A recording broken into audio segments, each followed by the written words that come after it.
কিভাবে সম্ভব এতগুলা খাবার নিয়ে এই চাইনিজ মেয়ে কিভাবে খাচ্ছে? বাইরে ভাই,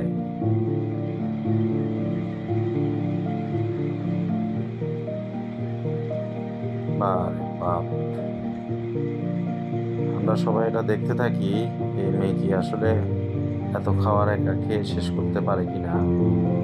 এটা যদিও বা কোয়াইট ইম্পসিবল, এত হ্যাংলা পাতলা একটা মেয়ে এতগুলো খাবার একা খাবে,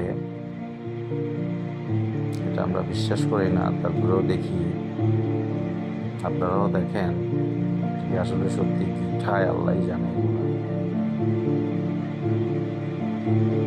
যা যায়, আমাদের মুসলমান ভাইরা না খেয়ে আছে, আর এই মেয়া খায়া খায়া